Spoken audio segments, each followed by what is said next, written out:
I'll finish up our declarative stuff tonight with subqueries, and that's the most difficult subject. Next week, for about 3 weeks, we're going to work on table construction. Tables. Okay. Now, I realize that some of you that work with very large companies, you don't get to create tables. Don't have any privileges, but it is still instructive to go through this process. We'll actually create a little mini database, maybe about 7 or 8 tables, do a little data modeling, and kind of get a feel for that process. For those of you that might be doing analysis, yeah, you'll be getting stuff off of the big ones, but you may want to say, I need to create something locally, and I'll do some analysis of one sort or another. So it doesn't make you a DBA, an architect, or anything like that. It's just a way of learning to create tables, populate it from the data from files, and how to do inserts, updates, and deletes, and look at all the constraints. We'll spend about three weeks on that. Tables and I'll put updates, inserts. I'll just put some words up here and deletes,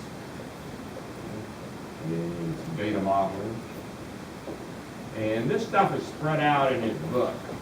I think there's in chapter 2, maybe 7 and 9.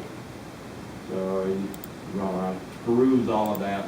I kind of integrate a lot of this, but next week we'll spend time on primarily the mechanics of just creating a table and using the bulk mode insert routine, utility. It's not in your book, and my notes will be pretty comprehensive. So hopefully that'll be sufficient for what we're going to do. Any questions on that? Any questions about anything? Well, it's so hard to find the syntax for like number formats and things like that. I mean, Okay, that you're talking about that A format? Okay, that, I thought I said something about it. Apparently I didn't. I copied that out of an Oracle text. He had 2 versions of the text, SQL and the Oracle. And so that's an Oracle format, so forget it. Okay, any formatting, I think, is either in chapter 8 or 9 of this book. And that's all the SQL stuff. All of that stuff is always going to be DBMS specific. So yeah, I don't worry about something like that. You know, I'm mainly interested in, are you able to construct queries? Other questions?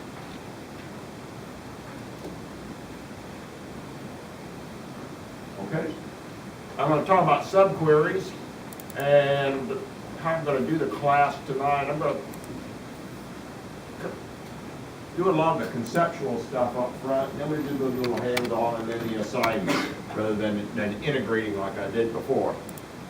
The big problem with subqueries is how do I do it, and what kind of a process do you go through to know how to construct these things? And this is not something you can just sit around and hack at it. The plain select statements are pretty straightforward for the most part. You usually get your way through those. But subqueries tend to have to have a little bit of a thought process, and I'm sure there's different thought processes for this. I'm just going to give you mine. I come from a procedural background, and I'm actually going to inject some procedural constructs in here tonight because it's easier for me to think in terms of how would I do it procedurally, and then supposedly if you do it with a subquery, that's supposed to be a little bit better, but I'm not sure I believe it. And so, and we will get into procedural after we do this. So the latter part of the course is going to be procedural, type SQL. Usually it's referred to as transact SQL, but the declarative is also transact SQL because that's the name of SQL Server's language. That's the name of their SQL language. And so procedural is probably going to be a little bit harder for some of you. If you've had programming, not a problem. If you come strictly from business side, SQL type stuff, high-level language, and then it's probably going to present you with a little bit of problems, but it's not insurmountable. It's not high-tech, programming. Although that'd be a good thing to do, get some programming under your belt. All right. Any questions about what we're doing? So those of you, several of you, email me every week, say, what are we going to do next? Okay, here's your heads up on that. Probably more reading that you're going to. So if you don't understand all of it, don't worry about it, but at least for those who want to read in there, you kind of get some exposure. Okay. All right. Okay, subqueries.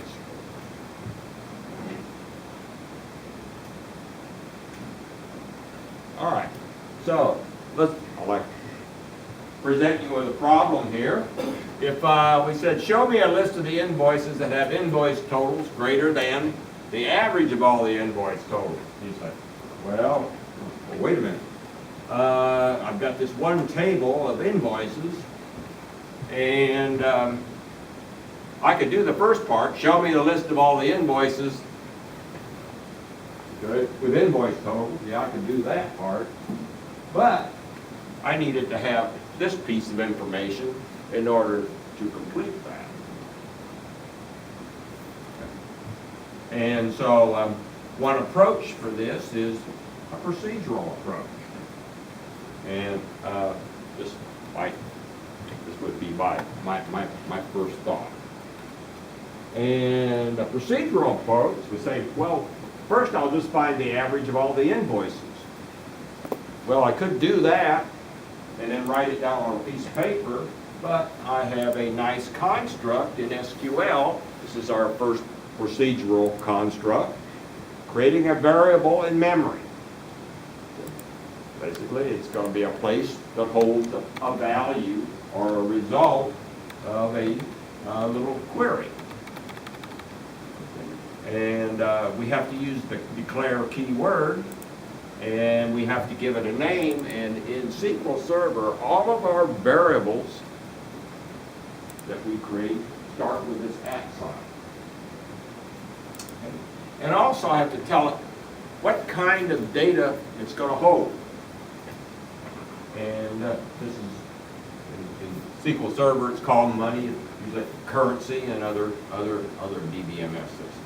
We'll be talking about that when we start creating tables, because when we create tables, we're going to have to say, what are we going to store in there? And if you remember looking down that tree structure for all the column values, over there was another term right after that that said what kind of data is in there. Is it character? Is it decimal? In this case, this is money or currency. Okay? So we have to do that first.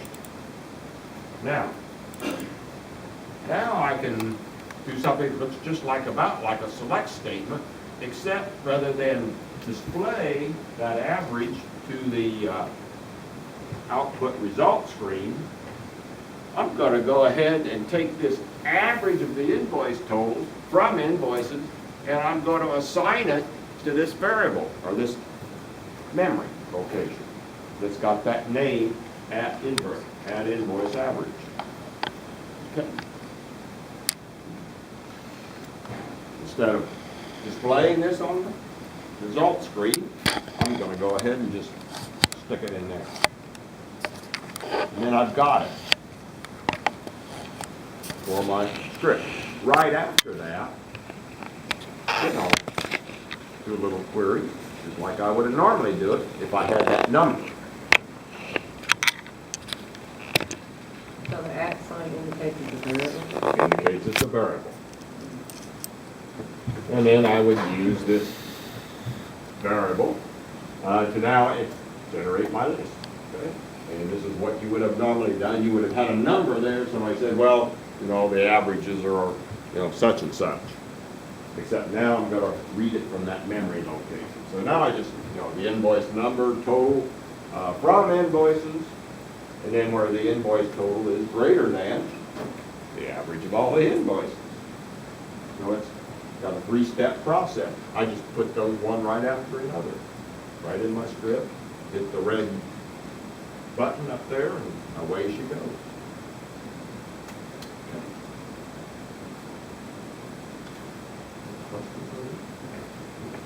Back up here. And you have to have the declare statement with that section Yeah. right there. Gotta So you have, to combine them. yeah, gotta have it. Number one, I gotta tell it, and I gotta make a space in memory for it, and put a name on it. Okay, because now I'm gonna do is, now I'm gonna say, take this, it's the way to think of it, and put it into that location. Okay. How long does it stay in there? It stays in there for the execution of your script, which means after this next, So if you do new query, it goes away? well, yeah, you say, yeah, it does go away. But that'd be the end of your query right there. Normally, not persistent, but we don't need it to be persistent. We'll talk about making something persistent later.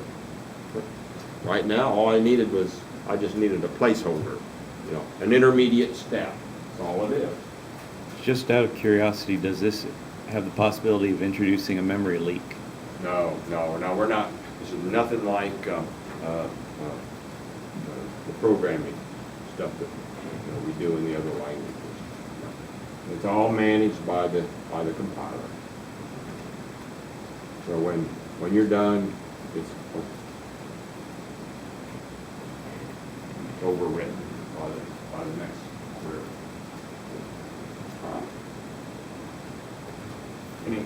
Any questions?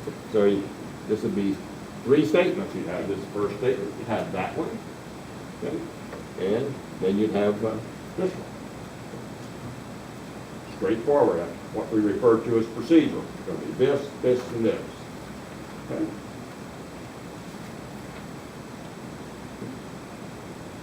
Now I could have also done something like this. Okay? And this is another statement. This is what's referred to in the procedural world as an assignment statement. And I got to use the set keyword here, set. And I've declared this variable. And now I'll put, this is normally what you would do if you just wanted to display it to the result screen. But instead, we'll put it in a set of parentheses, and we'll take that single result, and we'll assign it to the invoice average. So I could have done it this way, or back up, I could have done it this way. If we do that, if we do it this way, this is what's usually referred to as a subquery. So now I've introduced you to the subquery. Good. If I put the select average and then the where There we go. Okay. Okay. Subquery is embedded in this case in an assignment expression. Okay. The key point here is any query returns a result table. A subquery is nothing more than a query, but it's going to be embedded in another query. In this case is an assignment statement. In this particular case, we have to be careful about what it's going to return. It needs to return a result table of 1 row, 1 column.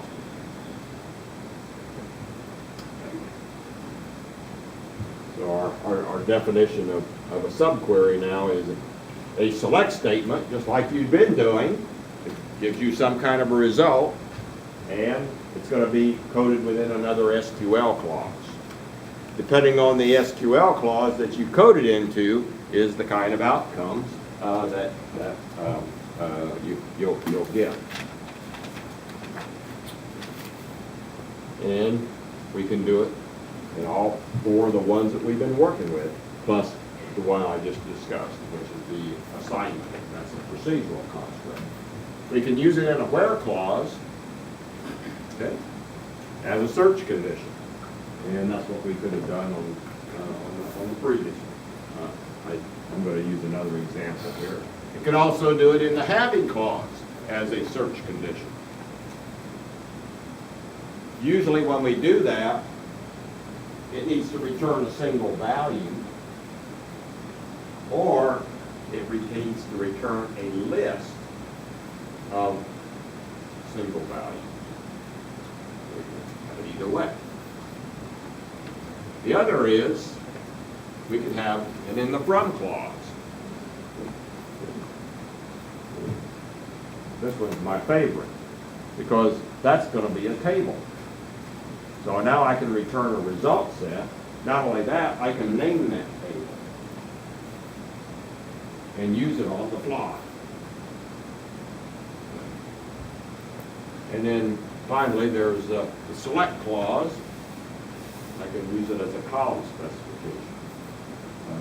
I'll talk about that one. It's usually not very desirable.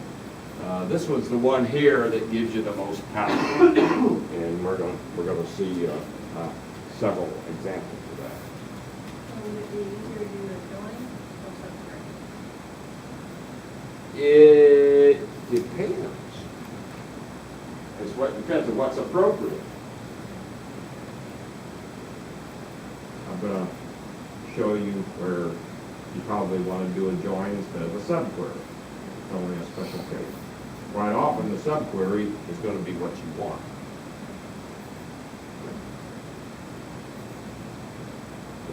So you have to look at what's appropriate. All right, so now we're going to go back to one that looks similar to what we had, except now I've made this one a little more complex. Show me a list of invoices with a balance due that is less than the average balance due for all invoices that have a balance due greater than 0. Okay, now, we got to have this last clause in here, or a condition there, because the way they're storing their invoices in this table is if you're paid up, they're still in there. And probably in a normal situation, as soon as an invoice is paid up, it gets archived to another table. So in this case, we got a mix of paid up, okay, and ones that are still got a balance due. We're only interested in the stuff with the balance due. So again, when we start to look at something like this, and we look at where we've got to do some aggregation, at the same time we've got to do some selection, we can think in terms of the procedural.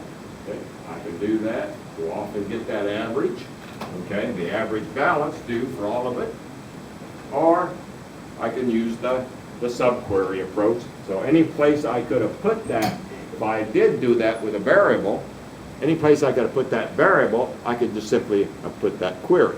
And that's where we get the idea of the subquery. So our syntax for that, and then I'll show you, is that I can have it in a where clause. In this case, we want to use it for selection. An expression here. In this case, this is going to be an expression because I've got to do a computation. Quite often, that's just going to be a column name. And the comparison operator, whatever that is, less than, greater than, equal. And then the subquery. Subquery is going to be something that's in a parentheses. The parentheses is important because that's going to tell the compiler, I got to do that first and get a result. It's almost the same thing as what I did is I did a declare. I did that subquery. I assigned it to a memory location, and now I use that value. Except here, it's all done on the fly. And then when I have it in a comparison expression like this, I gotta return a single result. If you don't return a single result, then your outcome is a little indeterminate. And just knows what you're gonna get. All right, so here it is. We'll just blast it up here. Okay. So I want to display the invoice number, the invoice total, and then we got this, we're familiar with that now. That's a computation expression, so we're going to tag it with the name balance due from invoices. Now, first of all, we got to filter out, okay, invoice minus payment, credit code greater than 0. This is the ones that, eliminate the paid up ones. And now, where that balance due is less than this average. Okay. This would have been the same thing that I could have put in a variable. I didn't do it. I'll just go ahead and put it right here. I got parentheses around it, so the compiler says, okay, I'm going to do that first. Okay, so it does get a number. And we know it's going to get a number because we're using an aggregation function.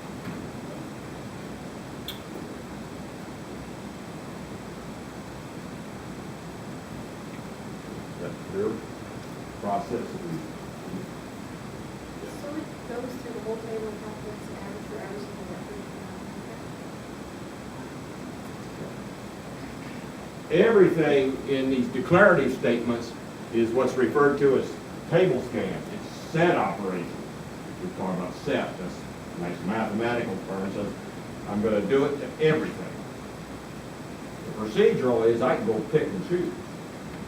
Here it's I do it to everything. So so it's going to go ahead and go through that table scan, do it everything in there, sum it up, give me one number. Now it's going to go back to the outer query. And now it's going to go record by record and apply this filtering condition to it. Care about everything? Do I care about the overhead? This is probably about as good as you're going to do. So they wouldn't do it faster to calculate the average? It's going to be the same thing because when I go back and do that average, what did I do? I ran that query with the table scan. I only ran this one once. It produces one number and makes the substitution. Oh, okay. We'll get where that's what she was getting to. Okay, that's where, now we'll use that word, it's going to be a correlated subquery.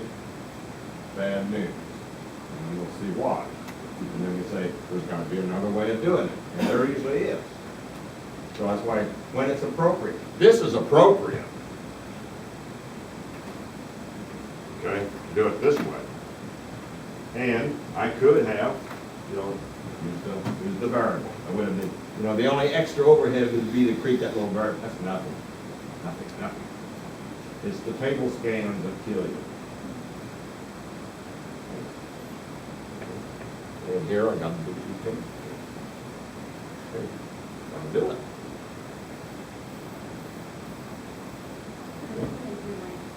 Pardon?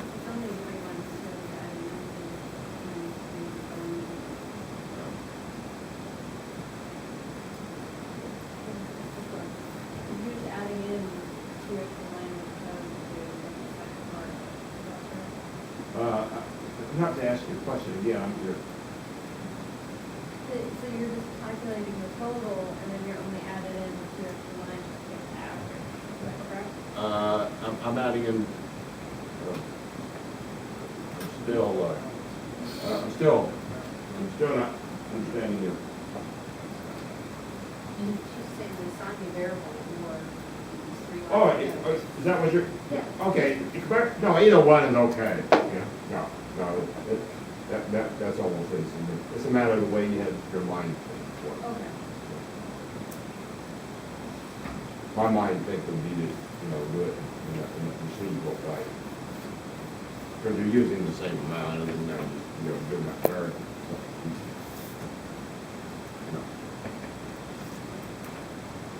Okay, yes. So in the subquery, first whatever is there along with the where clause, that gets filtered, and then the average is taken on that. Right. Okay. And then once we get the result of subquery, then the execution of the main query. That's right. So this gets executed first, okay? So now it has a, the value of this, you think of sitting right there, just like I would have written it in there, or if I would have, put it into a variable. Okay. And then your outer query executes. So does the where get executed, does it look at the where clause before it does the average? Okay, in this case, no. Here, this subquery is going to be executed completely oblivious to the outer query. Doesn't know anything about it.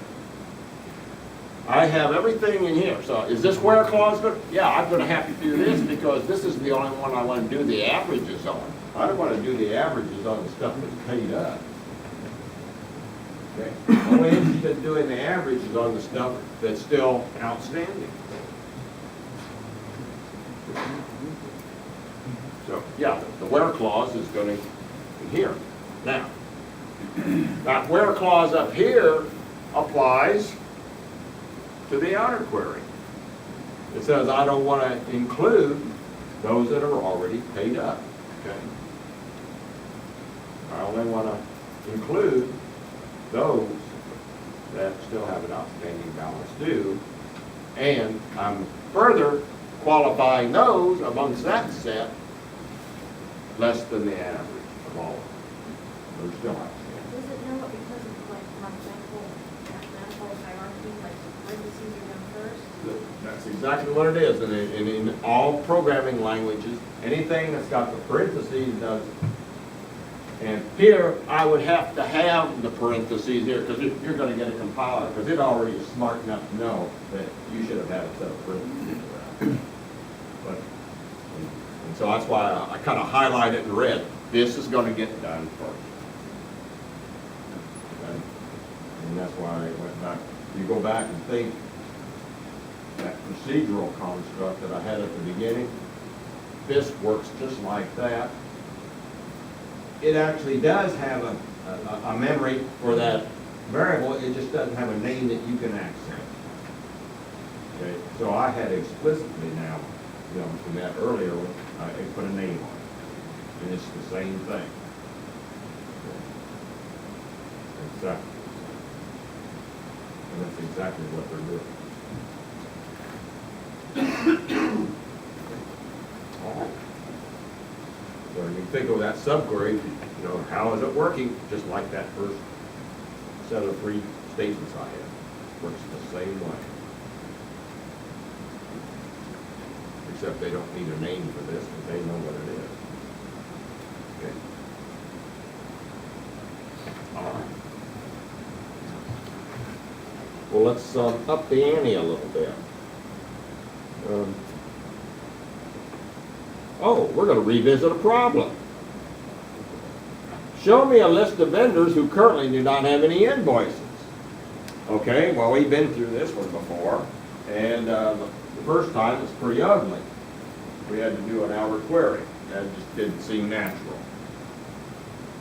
And then we did something that seemed perfectly natural to me, being a mathematician, but some of you know, man, the except operator, yeah, that's a little strange.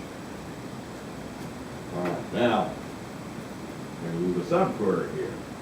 The answer is yes, and it's probably going to look real natural. Make a lot of sense. So this is going to be more like what the business analyst might want. All right. And so the syntax statement for that type of thing, this is where we're going to return a list of value rather than a single. So we know we're going to have a list, or we expect to have a list, put it that way. And so we're going to use this in operator. Except before, you'll recall, in this spot right here, instead of the parentheses, you probably listed some things that you already, you hard-coded it in. Okay, now what we're gonna do is that we're gonna execute a subquery and let it populate the list.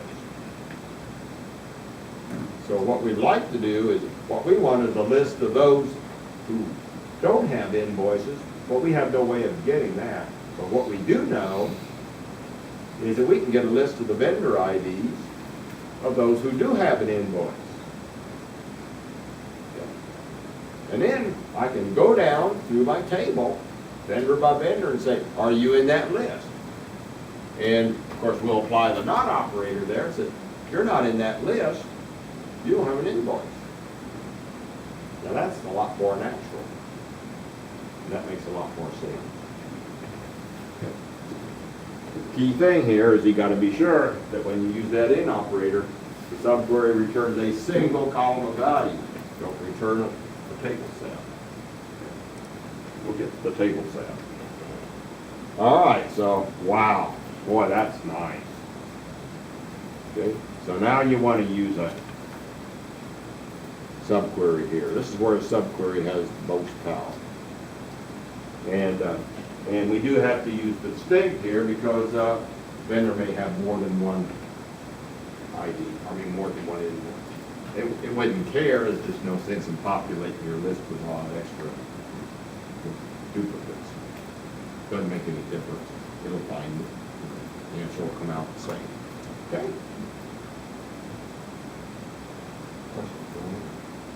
So, now you can pick your pick of the options we have. I'm going to close that. You want to avoid Ali.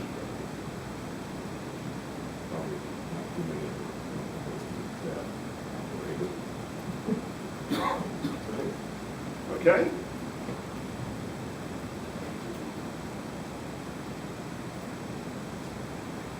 So, show me a list of vendors with their maximum invoice total. Okay? Okay, there's two ways of doing this.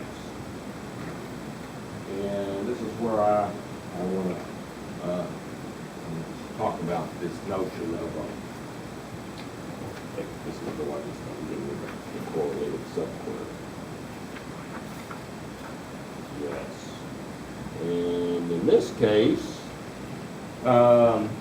this is where we can use a subquery in the select clause. Okay. And we can see, first of all, we'll go down. Very nice. We'll start it at the outer table. Let me draw a little picture of that so you can see what we're doing. Okay. And so here I have my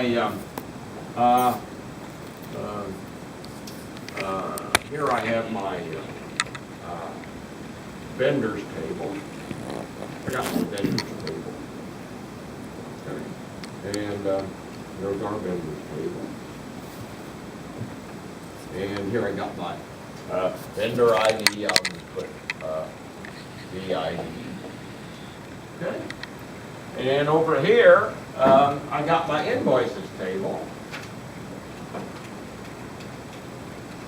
And here's my invoices table. And in here, I got a vendor ID for an invoice. Okay? Associated with an invoice. All right. So,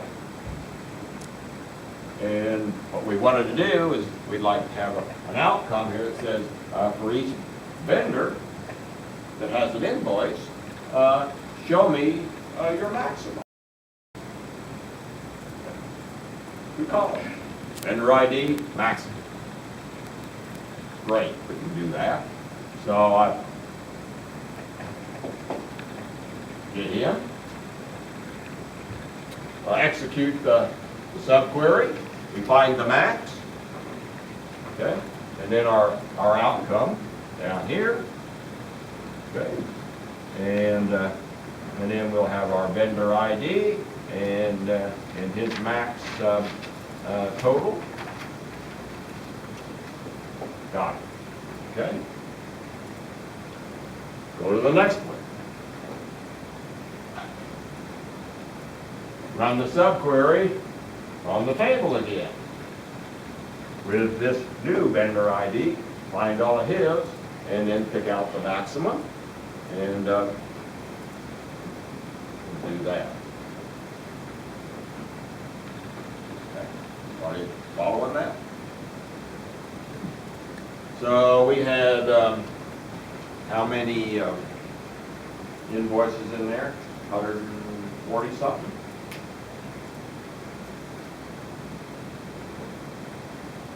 I'm sorry, vendors. We had 122 vendors. And I think there's like 140 something in the invoices table. For every vendor, we're going to go down and scan this table 122 times for each record. Get a match. So we're just going to be churning on that table forever and ever. Not forever and ever. We're going to do that 122 times. Okay.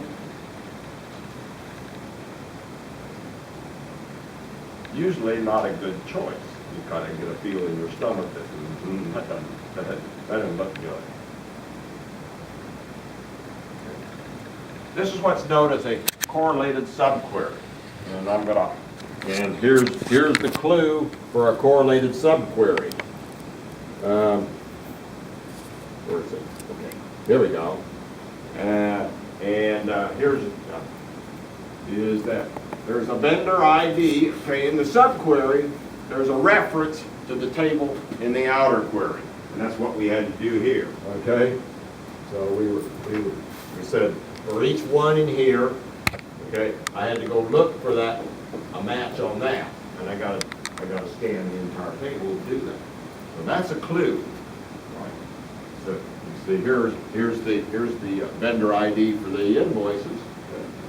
Okay, that's the one we got in here, but here's the vendor ID that matches on the outside. So that's what's referred to as a correlated subquery.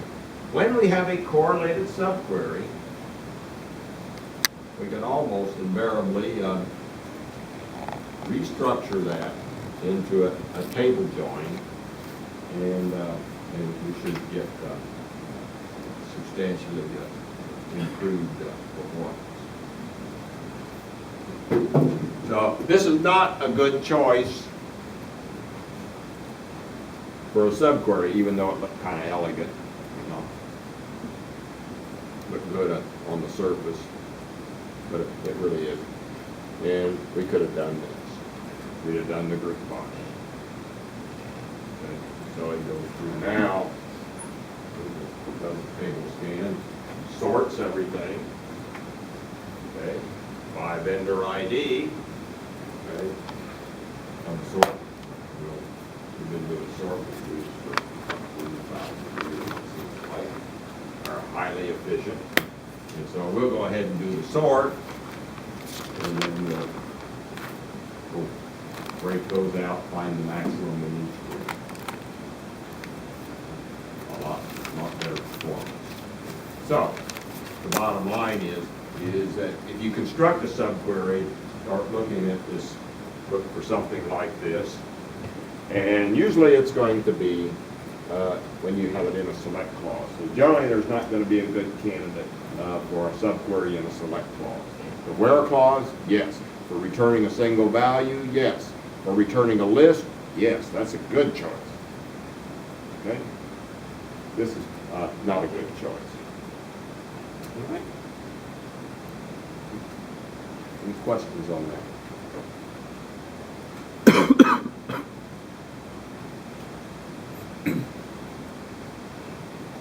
All right.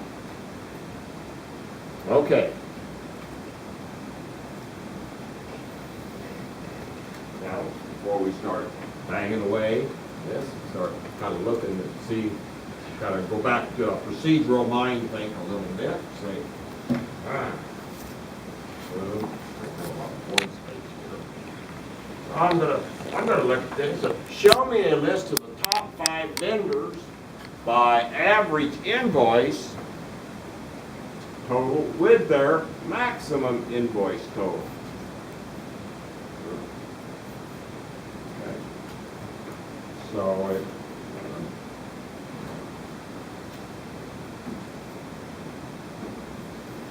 well, maybe the first thing I might think of is that, why don't I create a table? Okay, I've got a table with the top 5, okay, vendors, and I can create a new table and just get the top 5 listed with their invoices. Okay. And then I could go back and because these are the ones I'm really interested in. I could go back and join that with the invoice table for each one of these guys, and then find their maximum.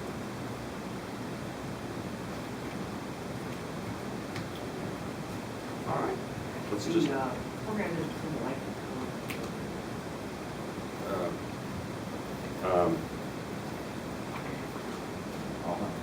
I don't have time to answer that question here. I don't know what you're looking at, but we can talk about that afterwards. Did Okay. they make under selected on next invoice or just invoice?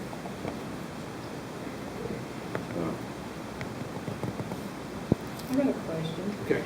When you say, for example, up here it says as max invoice, if you want to put a column heading on that, how would you, what would you Okay, look at? okay.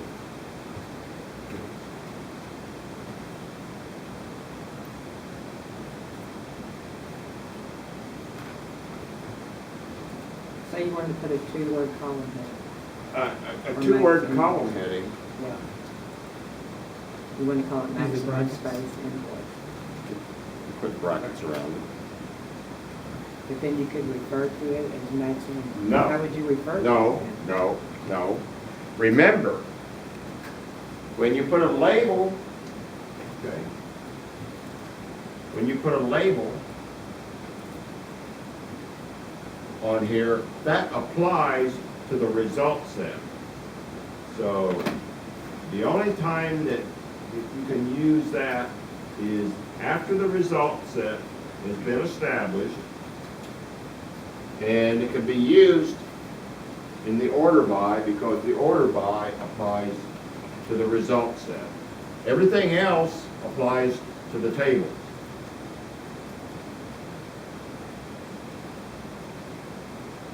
Okay. All right. Now, getting back to the discussion here, is this is what I have to have first. Okay. What I have done here is that, and said we wanted to join that on invoices. So on the fly, we can create this table, and this is where we create the table as a subquery in a from clause.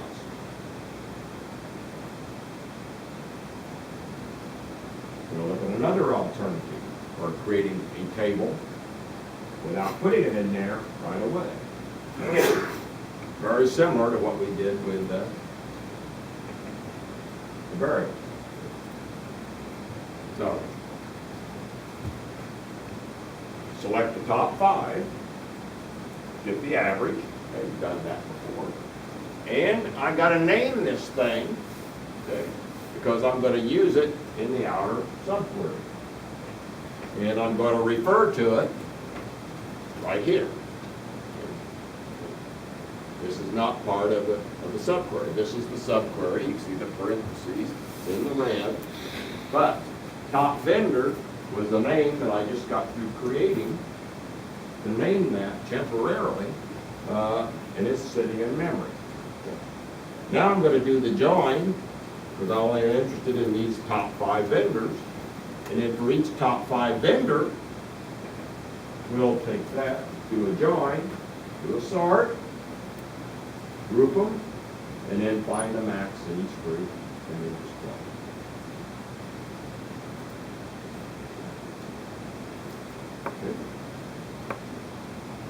We could have also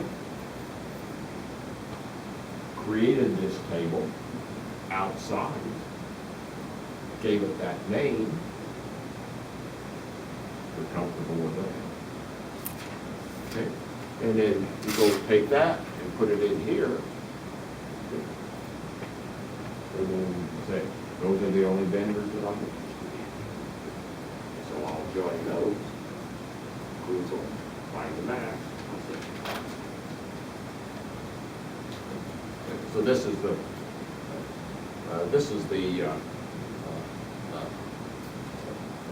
subquery. We're doing this on the fly. Yes. So when you created that table of top vendor, you made the vendor ID the primary key. So it's okay to have duplicates of the additional column, same name as another one, because you can have the same key source. Okay. But the Yeah. primary. Ask the question again. Okay. Where it says invoices dot vendor ID, so we're on the invoices table, vendor Right. ID is the key. Right. When you created top vendor, Yeah. you created vendor ID as the primary key. Okay, no, I didn't create it as a vector, primary key, I don't care. What you have to have now, Renee, is the only requirement on a join is I gotta have matching columns. But because this was derived from a primary key, it is the identifier in this table, because look, I only got that and that. Only got 2 columns, 5 rows. I just have to have matching columns.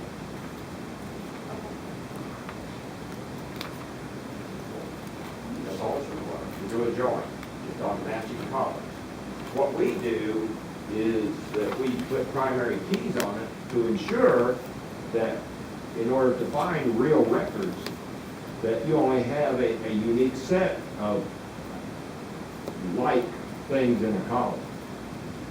And so that's a constraint. Primary key was referred to as a constraint.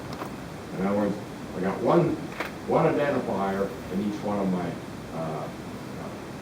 one identifier for each record in the table. So in this case, I don't have a problem. I've already derived those from unique values, okay? And in this case, I don't have to have a prime, it doesn't have, I just need, the criteria here is, are these like things? Same data type? And they are, obviously. Okay.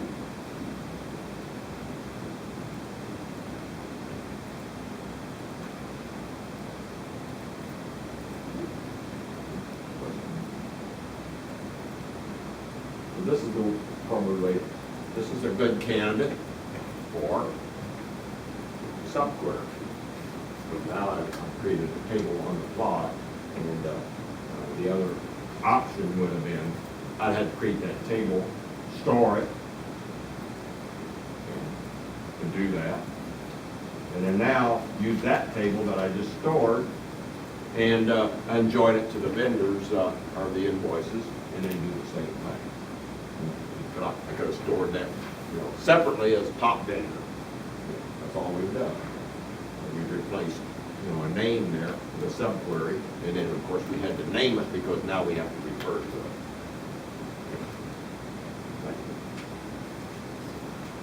So when you enter a subquery, you have to name. No, you don't. But in this case, in the case of tables, you usually have to name them because otherwise you're not going to get to them.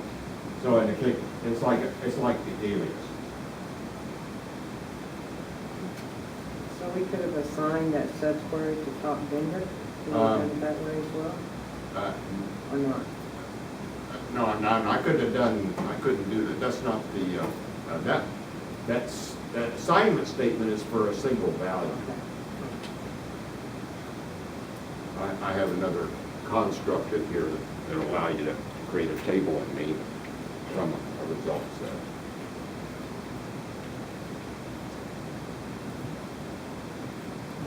Okay.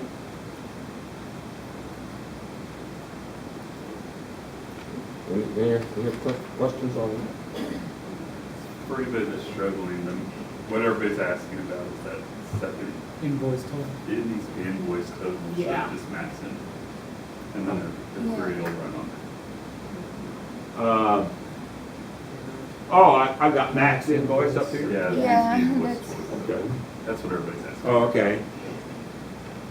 I hope you're getting the concept here, not just playing with the mechanics. Okay, but, yeah, it's gotta treat this one as pseudo sorted. Thank you. I'll change that later. All right. Taking another step. Which vendor in each state has the largest invoice total? Okay. So this is, okay.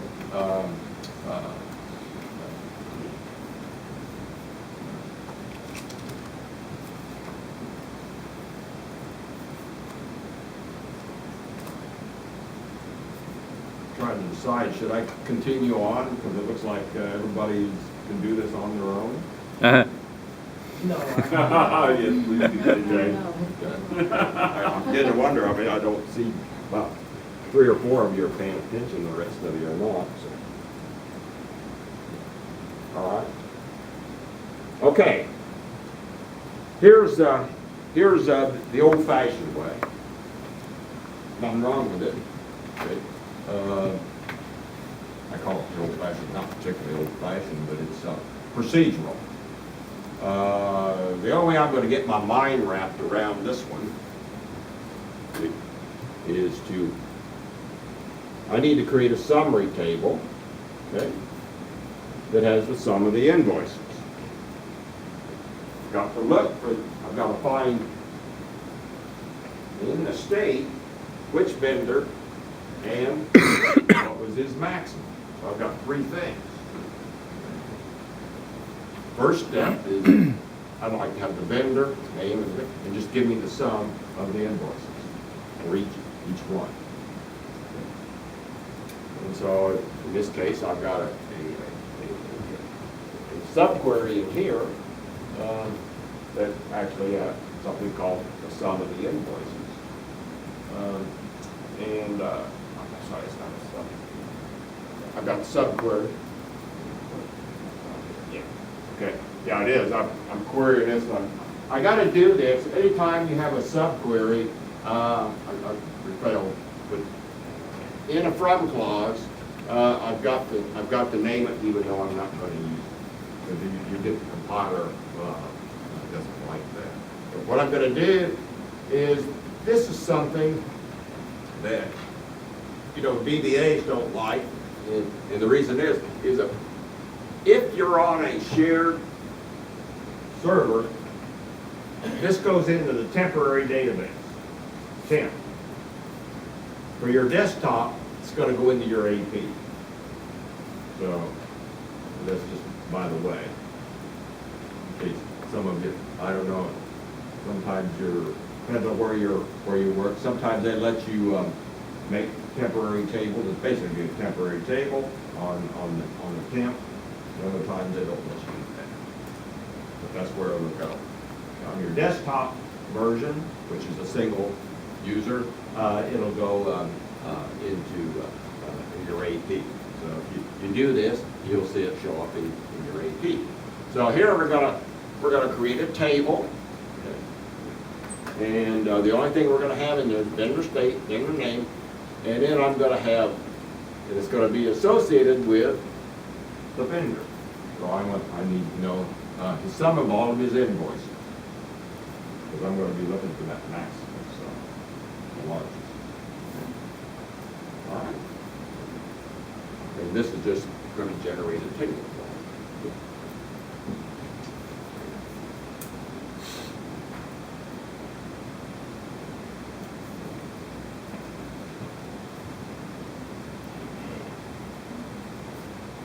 Next step is I'm going to use this. I can do this right in sequence now. I'm going to now do the next step right after that in the same script. I'm going to use that one that I just created, and I'm now going to create a new table with the vendor and the sum of the invoices. What I'm going to be looking for is, I'm going to group this by state. So we're going to look at the sum of the invoices by state. Okay. And I'm going to get the maximum of the sum. Okay. So I'm going to have the maximum. I probably should have said maximum of the sum up there. Yeah. Read. So, I mean, like here, you're on your first select statement, sum of invoices. Isn't that a label? I mean, should we use max sum of invoices? No, there's no label. What I'm doing here,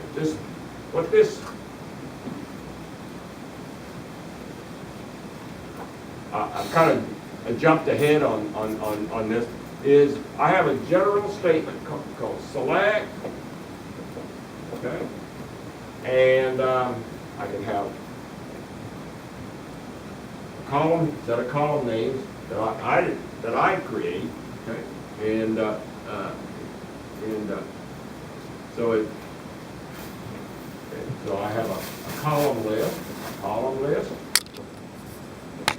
that I create into, okay? So,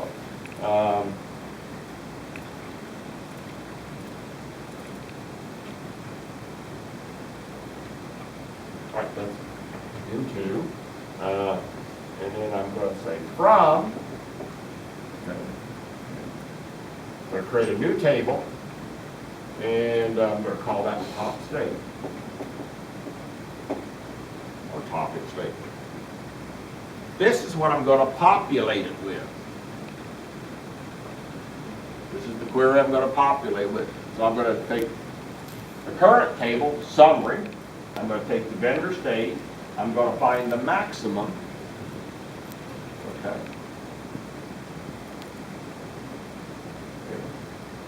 In each group. So the first I'm going to do is the vendor state. I'm going to sort it by state. Then within each group, that's what we're doing, find the maximum. Okay, so let's read. We got 2 pages here.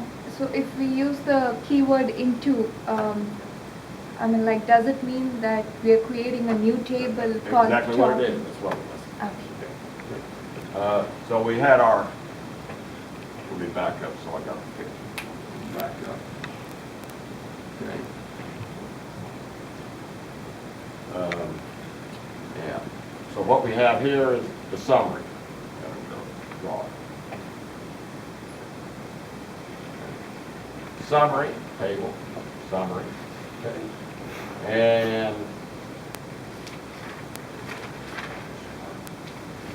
And I've got vendor state. Okay. And I've got vendor name, and I've got sum of invoice. So in each one of this, I got a record of the vendor, the state he's in, and the sum of all of his invoices. Okay. All right. So I've got a table that's like this. Now, I'm gonna use this table, create another table. So basically you created a temporary table to build another table. That's right, Okay. in this case. Because that's what that means. Now, it turns out on your desktop, that becomes permanent. Okay, that's an anomaly. Okay, so, but, you know, normally it would be, you know, in a multi-server user system, it would have been put into temp table. And then, you know, when the session goes away, I think it should go away. Okay, but that doesn't happen here. Okay. All right. Now I'm going to create another one called copy state from this table.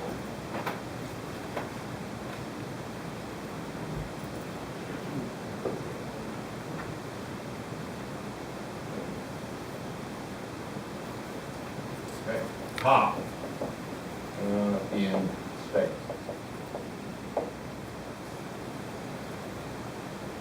Okay, now I'm going to have vendor state. Okay. Okay. And I'm going to have sum of invoices.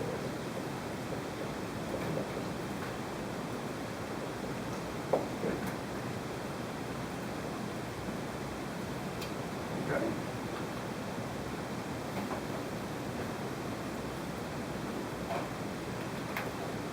And now I'm going to use the records from the summary, and I'm going to get the maximum. I'm going to apply vendor state. I'm going to get the maximum.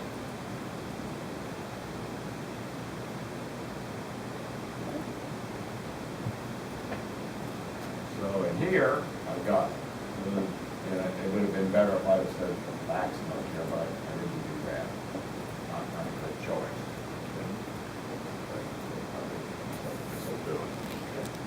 So now I've got another table here with the state in here of just the states that have vendors with an invoice. So it's not going to be all 50, it'll be something less than that. Okay.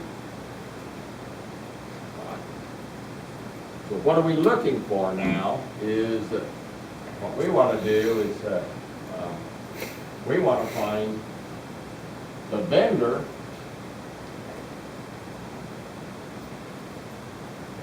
in a given state,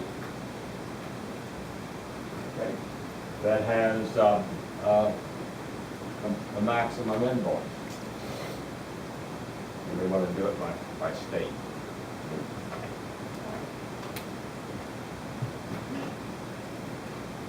And now we'll do a join.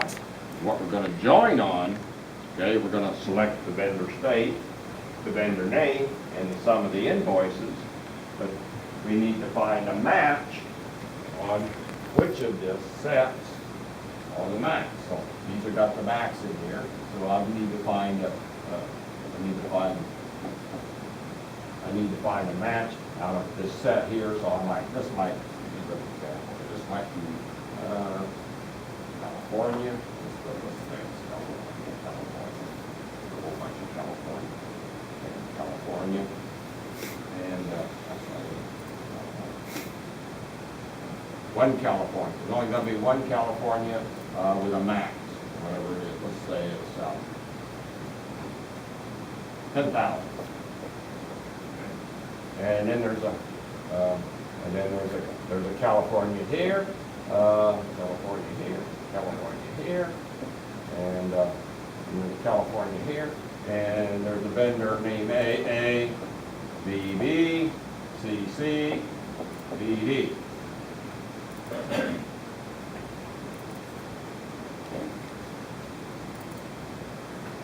And one of these has an entry of 10,000. This one might be 5,000. This one might be 4,000. This one might be 1,000.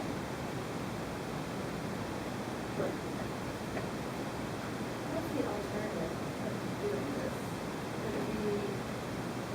If you didn't write it in subquery, how would you extract that data? I haven't done subquery yet. I'm going to do a subquery. I did this one with a separate table.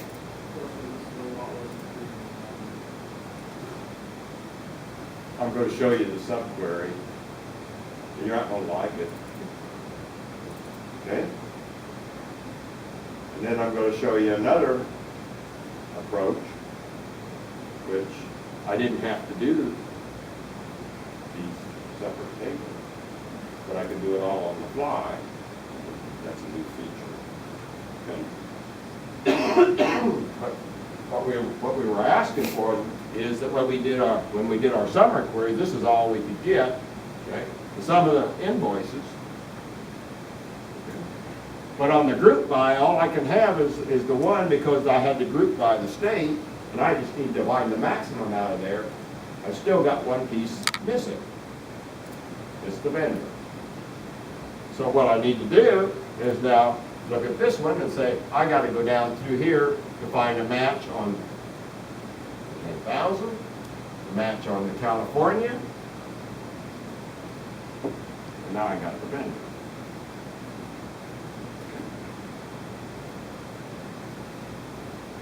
That's what we're doing. Select vendor state, name, sum of the invoice. We join them, and we got two conditions now. Hey, we're not doing any primary key stuff here, but we're doing like things, like common columns. I can do that. Okay. That's what joins do for. Actually, you can join them on any columns of the same data type, and then you get some nonsense. Okay, you don't really have, meaningful like things. We have meaningful like things. We know that. Okay. So now what we're doing is that we know we have to have a match here. There's a match here. This is the only unknown. Okay. And so when we do this criteria, match on the state and the sum of the invoices. Okay. And then go ahead and order by the state. And we have our result. Okay. So I did this in a procedural manner. Stored one table offline, stored another table offline. Okay, and then go and create this one and get the result. All right. Now, there's a subquery. I said you wouldn't like it. But as you said, a lot of DBAs turn off your ability to create a table. So when you're forced to answer a business question, sometimes it's the only way you can get it. That's true. But you have another way out besides this one. This one's ugly. Yes. How many of these temporary tables can you create before everything breaks? Depends on that database. Yeah, well, yeah, because how much storage space you got. I haven't broken one yet. Fair enough. That's about the best answer I can give you. Yeah, I just didn't know if there was a tablet plumbing and SQL. No, usually you're going to have, but again, like he says, he's probably working someplace where you don't get to do that. Okay. Any large institution, they only get, you got certain privileges. Now, if you can download them to a desktop version and do some snapshot table, then you can do those kinds of things. But we have an answer. Okay, and that was my question here. Is there a construct that benefits the procedural approach, reduces the subquery complexity? Ah, yes. And of course, there's an answer. It's the common table expression, which is new with 2008, 2005. Some of you may be still on 2000 versions and 2005. Which companies are like that? J.C. Penney was, I think they're still on 2000. It didn't change. It may not be invisible. Huh? What's that? Okay, and so it's an expression that defines a derived table. So we're going to have a nice thing that looks procedural, that derives it in that same fashion that I just got through doing without storing it out there on the intent database. Okay? And then we can use them in a query that follows it. Somewhat limited. I like a subquery. You know, when the whole thing is done, it's all gone away. But this is the answer for if you can't create temporary tables. Okay.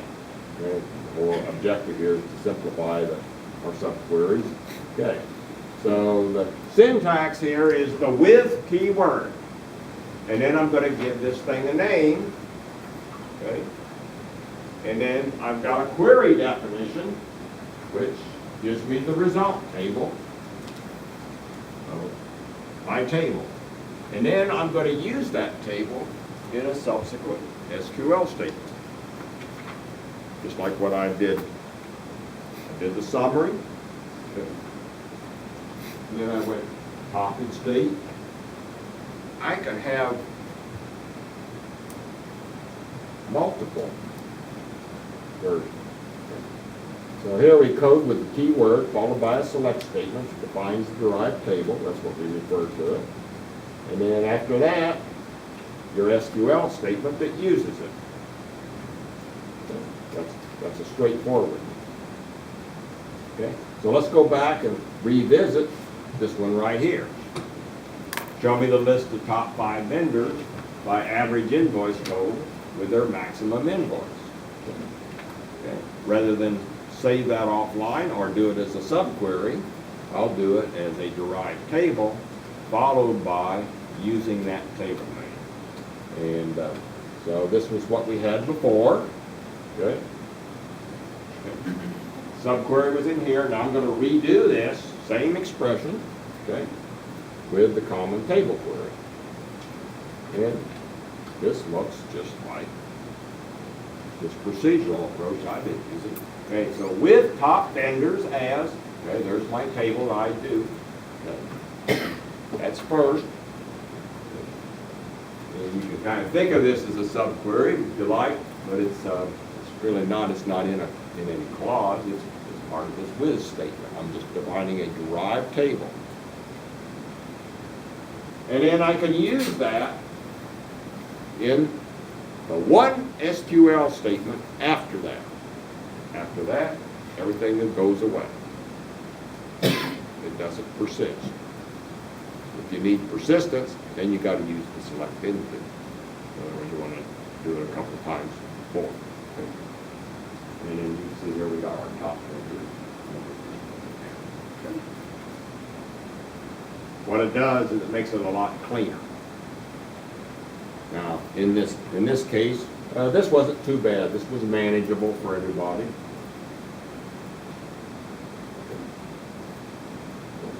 But in that last example I had, that was not too manageable.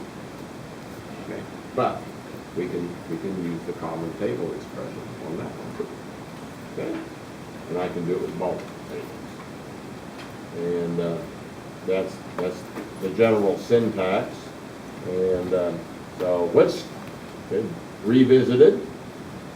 First thing I'll do is we'll use the with clause summary. So I'll do the summary. And now I'm going to do, I got parentheses, comma. Then I'm going to do top and state, and then I can use any table that was prior to that. So now I'm using this derived table that I just did right above it. Okay. So I've got my 2 derived tables. And then the SQL statement that follows it.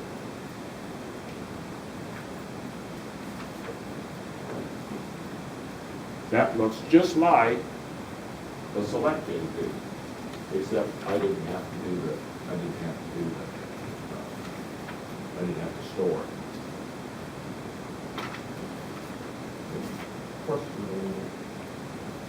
Which one of these was?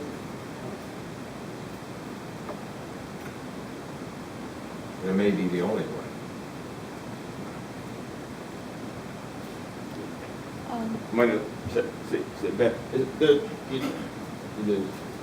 They both get the same outcome. This should be faster because these are already reside in memory. When you do that, when you store it out there, and then you come back. Now the compiler may be smart enough to say, I'll leave the most recent, image in memory, but we can't count on that. So, but this case, this is all one construct. So both of these reside in memory. So this is going to be a faster. Was it then turned fit into temporary? Right? That's going to be the primary thing. No, it doesn't do that at all. And so now you don't have to fight with your DBA. In fact, you should have those privileges as far as I know. They're just part of the SQL language.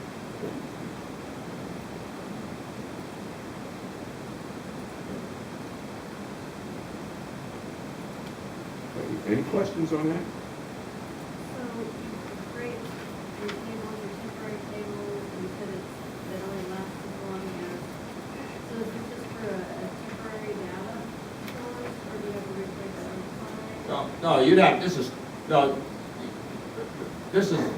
These tables are created because I needed to solve that problem. I could have done, we back up, if we back up,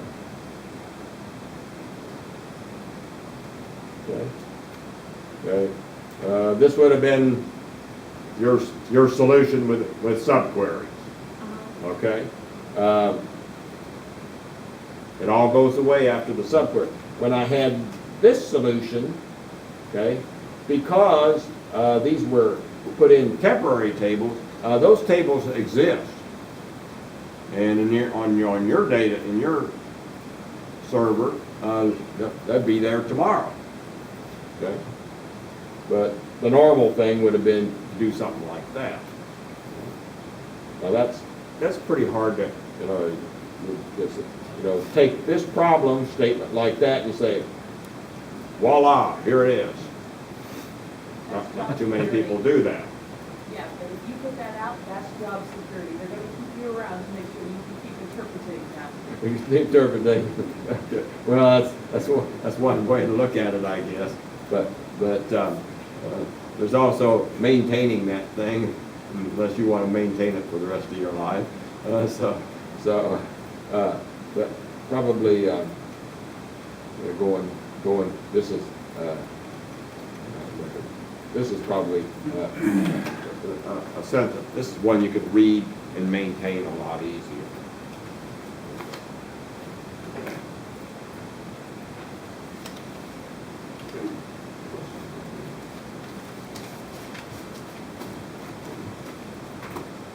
What was the final output you got from that? I'm sorry.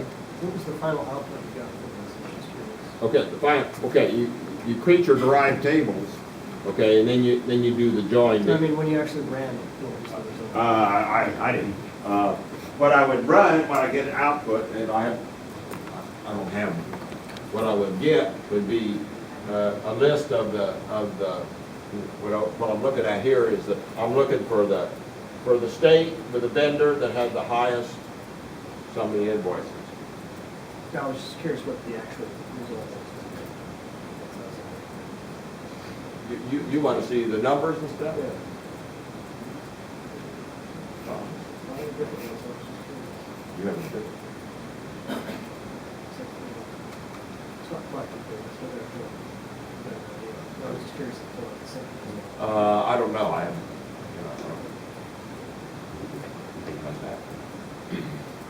Well, all you have to do is swipe it, okay, and then print it and see if you did one that was separate. All right.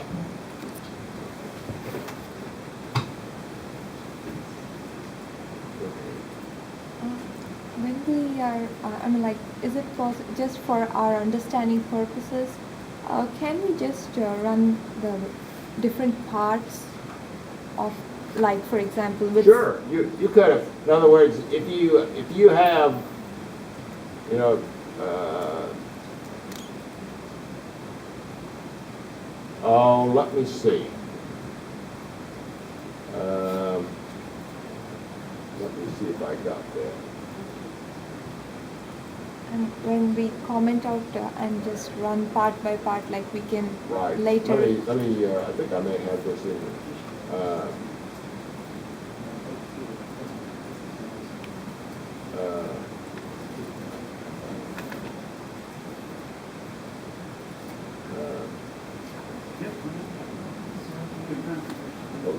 I don't have that there like that. Let me go back. Let me go back and do this. I can put the, let me see if I got that.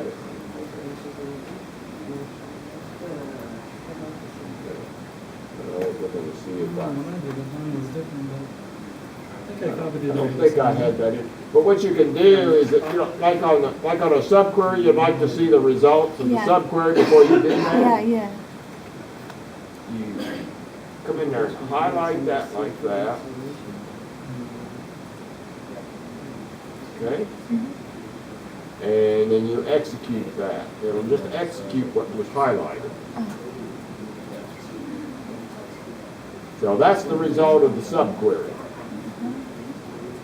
Okay? That's also the table. And I guess this is the one that we were looking at. Yeah, I think this is the one. Okay? So that's my table. And now I'm going to apply this to that table here. Okay? So, yeah, you can always see your intermediate results.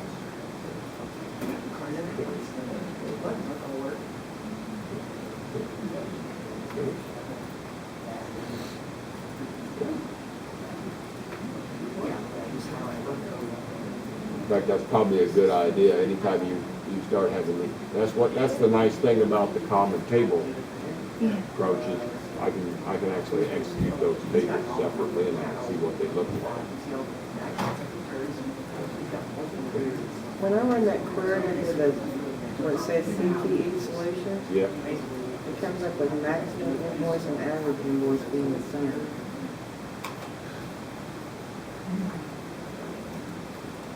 Well, of course it does. You're looking at the max of the average.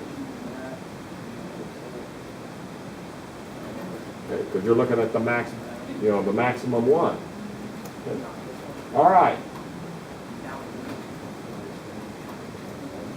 Exercise.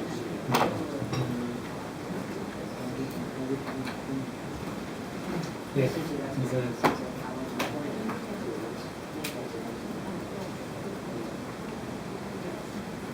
Because when you did the number Oh, only 3 CTE problems one, this time. You did. That's all I had. And an average. Oh. 3. Yeah, it's... I thought it was 4. All right. Yeah, but sometimes they say from the previous problem. I mean, Oh. what I used to do is... Sometimes, no, I don't guarantee that. Now, there may be, you may have to. Yes. They're not gonna be the same. Yeah. it doesn't work.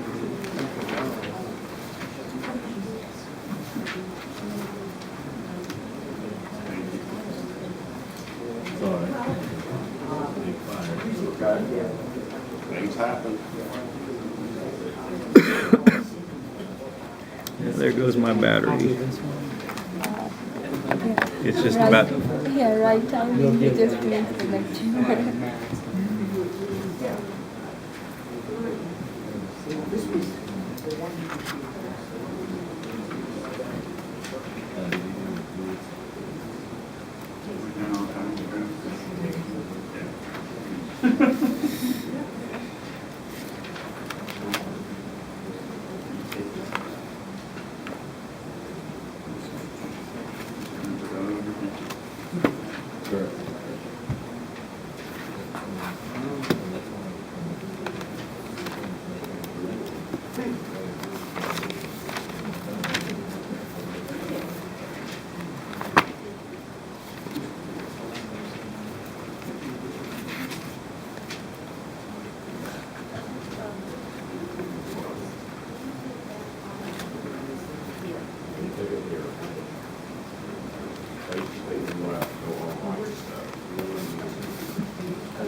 I'm like a week behind. I'm picking it up so far, but I don't know. This week is going to be challenging. Are you gonna put that program on the iDrive? Yeah, so I'll put it out, yeah, hopefully, Angelina, you guys squared away. If I buckle down on it, I can keep up. Yeah, it'll actually get probably a little bit easier now. This one's the tougher side. After this, it's really a little bit easier. I'm trying to read through in the book, and I've always been very slow on reading. I can't ever read to keep up with the class. The class moves faster than I can read. Actually, I'd focus on the right-hand side of the pages unless you need to look through it. Don't save it. Okay.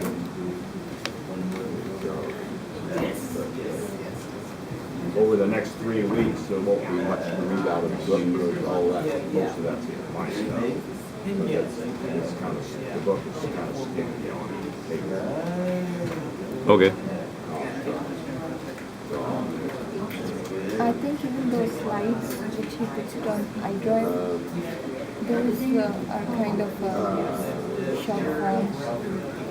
Okay, desktop.